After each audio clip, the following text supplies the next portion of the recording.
Bem-vindo ao podcast da Escola Bíblica Dominical da Igreja Assembleia de Deus o Precursor, em São José de Ribamar, Maranhão, Brasil.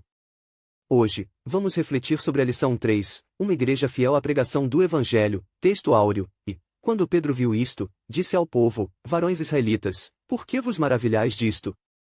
Ou, por que olhais tanto para nós, como se por nossa própria virtude ou santidade fizéssemos andar este homem? Atos capítulo 3. Versículos 12. Olá! Hoje a gente vai dar uma olhada num material de estudo bem focado, sabe? É sobre Atos dos Apóstolos, capítulo 3. Isso é a lição 3, né? Uma igreja fiel à pregação do Evangelho. Bem interessante. Exato. Analisa aquela segunda pregação de Pedro, sabe? Logo depois da cura do coxo lá na porta do templo. Sim, um momento chave ali nos primeiros dias da igreja. E o nosso objetivo aqui é tentar entender o que essa fonte específica vê como essencial numa pregação que seja, assim, realmente bíblica. Uhum, A ideia principal que o material traz é que não é só uma questão de palavra, sabe? Envolve o poder do Espírito Santo, um foco bem definido, perfeito. e a lição, logo de cara, já solta uma verdade prática que acho que direciona bem. O testemunho verdadeiro de Cristo, segundo eles, só rola no poder do Espírito. É um bom ponto de partida, né? Com certeza. Já prepara o terreno para o que vem depois, para os pilares que o estudo vai identificar na fala de Pedro. Certo. E o primeiro pilar que eles destacam é a base da pregação nas Escrituras. A fonte mostra lá em Atos 3, né, versículos 13, 18, 23 e 25. Sim, sim.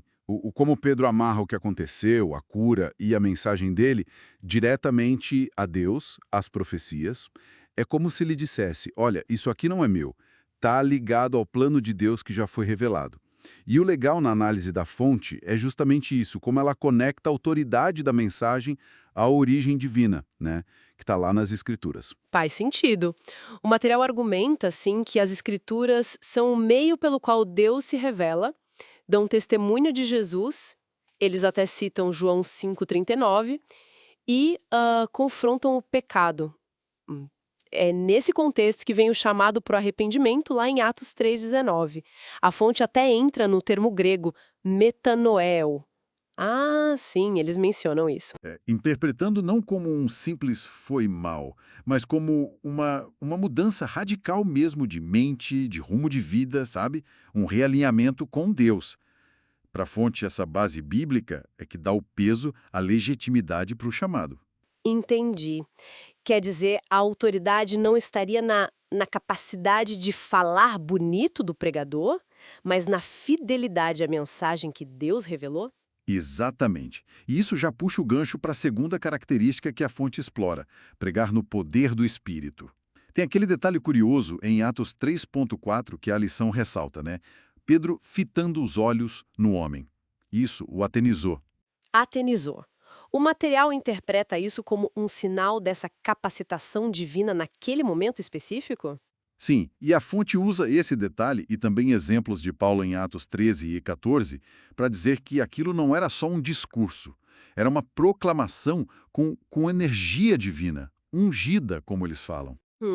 A diferença crucial, segundo a análise deles, está lá em Atos 3,12. Pedro, na hora, já corta. Por que vocês estão olhando para nós como se fosse pelo nosso poder? Ele desvia totalmente a atenção dele e do João. É verdade, ele faz questão de dizer isso. Aí eles conectam com João 16,14, Jesus falando que o Espírito glorificaria. A conclusão do material é clara. Pregação centrada no mensageiro e não em Cristo não seria bíblica. O foco tem que estar na fonte da mensagem, as Escrituras, e na fonte do poder, o Espírito. Essa parte de desviar o foco do mensageiro é um ponto forte mesmo na análise da fonte.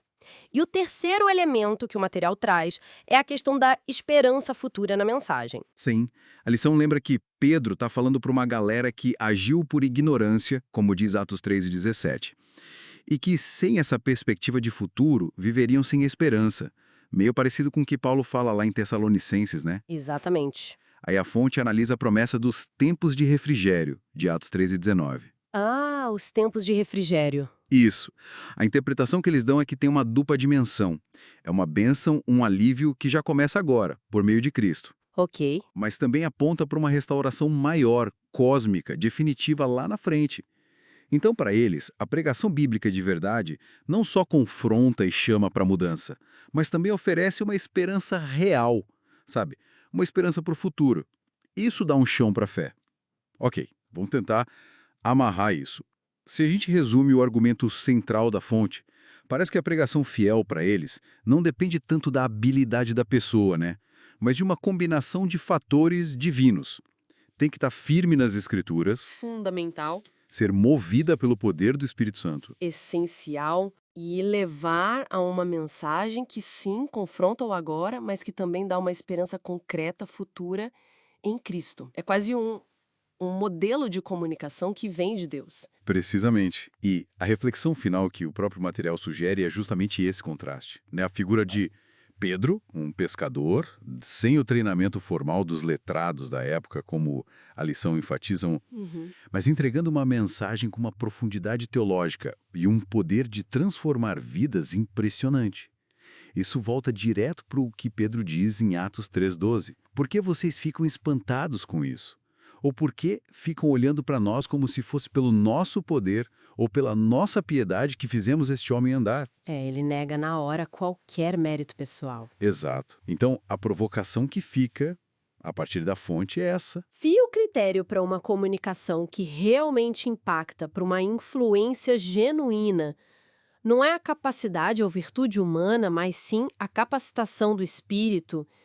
Como é que essa perspectiva que a fonte apresenta poderia talvez desafiar ou até reconfigurar o jeito que a gente pensa sobre liderança, sobre persuasão, sobre comunicação eficaz hoje em dia?